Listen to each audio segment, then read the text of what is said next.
On September 24, 1877, 500 samurai with swords and empty rifles charged 30,000 soldiers armed with modern artillery, breech-loading rifles, and American-made Gatling guns. By morning, every samurai was dead, and the warrior class that had ruled Japan for 700 years gone with them. This wasn't ancient history. While these samurai were preparing to die on a hillside in southern Japan, Thomas Edison was working on the phonograph in New Jersey. Wyatt Earp was a young deputy in Dodge City. The Brooklyn Bridge was halfway built.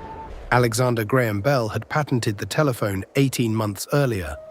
In the same year real samurai fought their last battle, the Wild West was still being settled.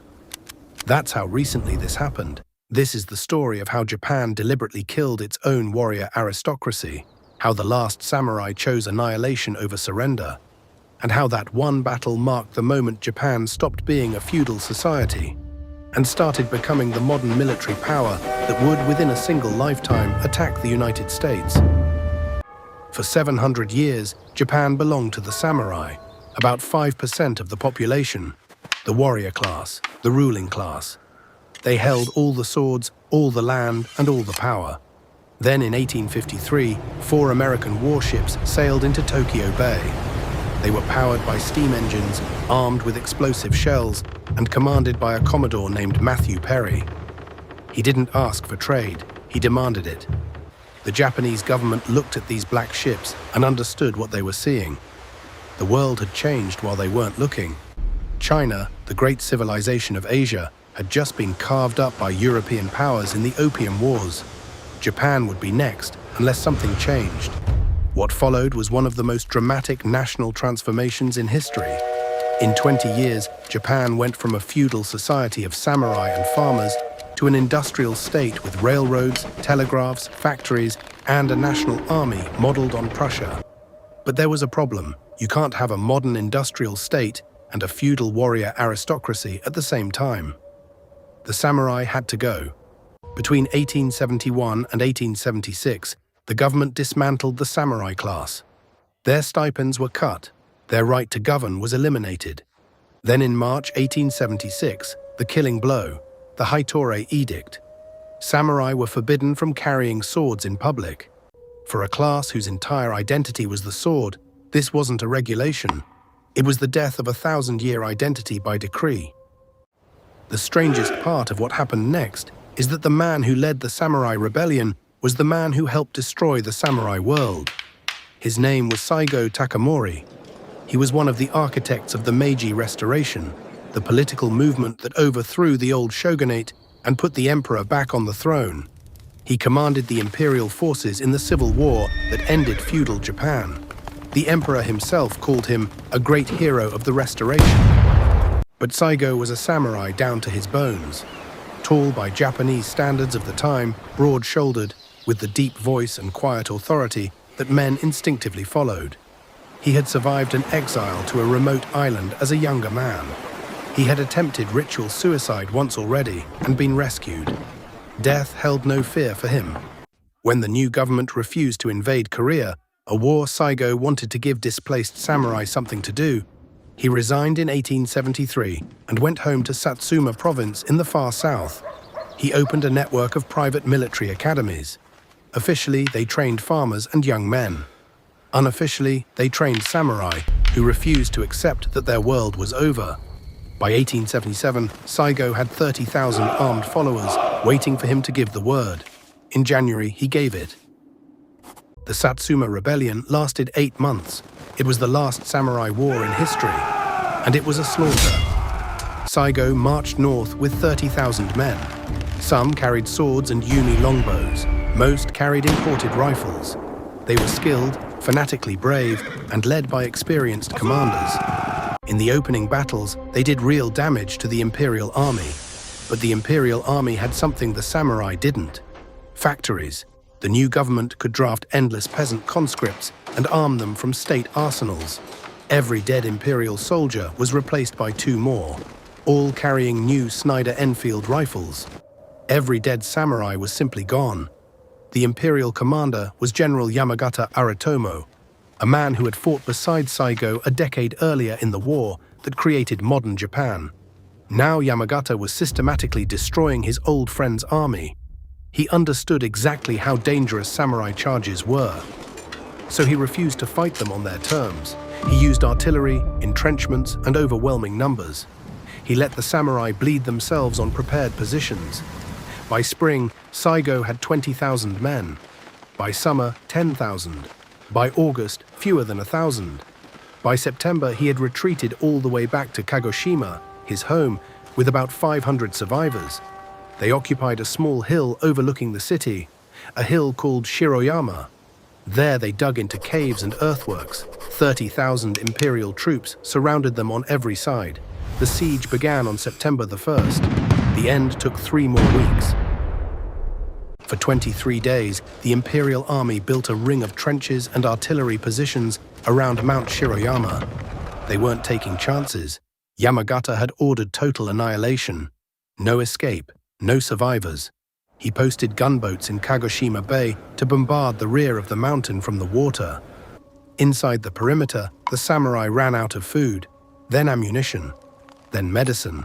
Many had only their swords and a handful of rounds left. They knew what was coming. On the evening of September 23rd, Yamagata sent Saigo a letter offering him the chance to surrender. Saigo didn't reply. At 3 in the morning on September 24th, the bombardment began. 60 artillery pieces opened fire simultaneously. Shells screamed into the hillside. Earthworks collapsed. Trees splintered. Cave entrances caved in. For 4 hours in the dark, industrial firepower hammered a position held by men with swords. Some of these men had been born into a world where the samurai ruled Japan. None of them would live to see the next sunrise. This is what makes Shiroyama so haunting. For 700 years, samurai had ruled Japan through individual martial skill, the perfectly trained warrior, the perfectly forged blade. Now they were being killed from miles away by anonymous gunners they would never see, firing weapons designed in factories. The future was deleting the past by remote control. At 7 in the morning, the bombardment lifted. The imperial infantry advanced. What remained of Saigo's force, maybe 40 men still able to fight, gathered around their commander at a position called the Beko no Mei cave on the slope of the mountain. They had no ammunition left. Some had thrown away their useless rifles. All of them had drawn their swords. Saigo was wearing his imperial army uniform from the war that had created modern Japan. The same uniform the men coming up the hill were wearing. He had refused to discard it. The samurai charged downhill into the imperial lines, sword against rifle, steel against gunpowder. The most professional warrior class in history, making one final attack against the army that had replaced them. Imperial accounts describe what happened as something they had never seen. The samurai didn't break or run when the volleys started. They closed the distance. They cut down soldiers in close combat where rifles couldn't be reloaded fast enough. For a few minutes near the bottom of the slope, the 19th century and the 12th century fought hand to hand. Then numbers took over. Saigo was shot, hit in the hip and thigh. He couldn't walk. He turned to a young samurai beside him named Beppu Shinsuke and gave his last order. Beppu drew his sword and beheaded Saigo where he sat, the traditional honorable death. The other samurai grabbed Saigo's head and ran with it toward the next defensive position, trying to hide it before imperial troops could claim it as a trophy. Within an hour, every last samurai was dead. Beppu died fighting. Saigo's head was found later, buried by a loyal servant. The imperial commander reportedly washed it himself and treated it with full military honors. The samurai era ended at 7:45 in the morning. Shiroyama settled the question of what kind of country Japan was going to be. Before that morning, there was still an argument. After it, there wasn't. The modernizers had won. The samurai were extinct. Japan would be an industrial military state. What happened next stunned the world. 18 years after Shiroyama, Japan invaded Qing China and won a one-sided war. Asia had a new power. Western governments dismissed it. Anyone could beat China. Then in 1904, Japan attacked the Russian Empire.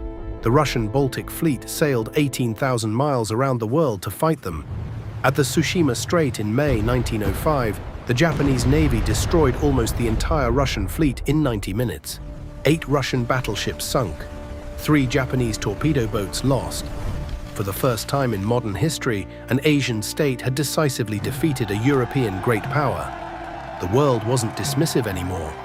Japan became one of the great powers, and on December 7, 1941, the navy that had been built from the army that killed the last samurai launched a surprise attack on the American Pacific Fleet at Pearl Harbor. 64 years between Shiroyama and Pearl Harbor, one human lifetime. What makes Shiroyama haunting isn't the military tactics. It isn't even the slaughter. It's the recognition that everyone on that mountain knew exactly what was happening. Saigo knew the samurai era was over. He had helped end it. The imperial soldiers shooting at him knew they were killing the warrior class their fathers had belonged to. The men who beheaded Saigo and hid his head from the enemy, they knew they were performing the last act of a tradition that had ruled Japan since the 12th century. They charged anyway, not because they thought they could win, because there was no honorable way to live in the world that was replacing them.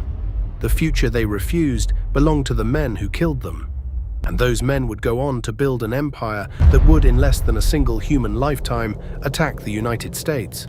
The samurai had a phrase for this kind of choice: Ichigo Ichie, one life, one moment. Make it count, because it won't come again. On September 24, 1877, 500 men decided that their moment was the death of their world, and they made it count. 27 years later, the army that killed them would sink a Russian fleet at the Tsushima Strait, the next chapter in Japan's rise to world power. That's coming in the next video. Subscribe if you want to see how it ends. If you want more battles history tried to bury, we do this every week.